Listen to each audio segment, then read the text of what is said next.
Did you know that over 90% of students earn some type of financial aid? If you have a merit or need-based scholarship, you're probably wondering where all this money comes from. And it comes from the Queen's Fund. The Queen's Fund provides merit and need-based scholarships for Queen students, and the money comes from donors, and donors come from alumni. At night, I have the job of working at Phonathon, which consists of calling alumni for 3 hours and asking them if they're willing to donate a gift to the Queen's Fund. However, recently I had the pleasure of taking an outsider's view of this culture. The culture is visible by many artifacts.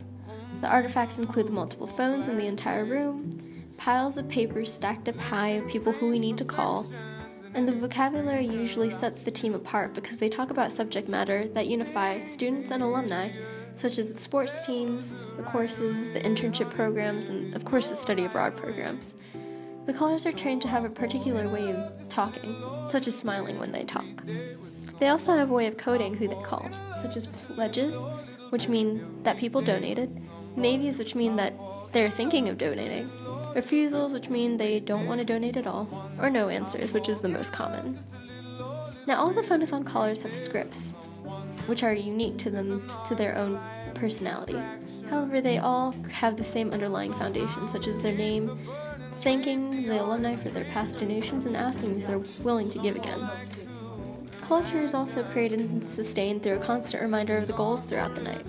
There's also positive reinforcement of meeting those goals, such as prizes and coupons and Queen's gear, which is all external motivation. The internal motivation comes from, well, their scholarships themselves. The callers tend to use the phrase such as, "I wouldn't be able to make it to Queens without donors such as yourself." You've supported us so generously in the past, and we are hoping for your continued support this year. Remember about the Queen's Fund, as well as thank you so much for all your support in the past. It happened during socialization or membership negotiation, and there is a boundary of knowledge, legitimacy, and connection that can sort members from non-members. In regards to Phonathon, the membership process begins with an orientation. And during orientation, our supervisor socialized us into the way we're supposed to approach alumni interactions and how we're supposed to represent Queen's University as a whole. An effective organizational team is based on an encouraging climate, such as keeping people motivated when one is answering the phone, or when there's constant rejection. Ashley Porvin quotes, "It's important to have a work environment where the employees feel as if they're part of a team or community." The decision-making process flows from the alumni office itself and filters through our supervisor, Jamal. As you can see here, he sets a very relaxed tone. Many of the callers are quite taken aback when an alumni contacts the caller with a negative tone or attitude. This takes into account conflict management. However, many callers handle it with ease. When there's a refusal, people just simply ask if they can send something in the mail. There's also shared knowledge. I asked a couple team members whether they had suggestions on ways to strengthen and maintain an effective organizational culture and team. One person said that they want to make sure that the team comes from all different backgrounds so there is more than one perspective.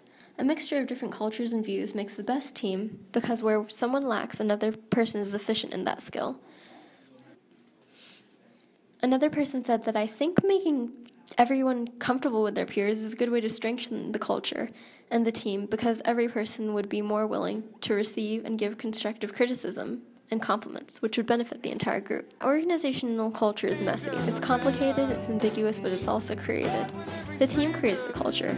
If we think that changes are to be made, our suggestions are heard. We simply tell our manager and things get done. From everything, including what our script is supposed to look like, to what snacks we want that night. The team communicates and constantly works to bring Phonathon to its full potential.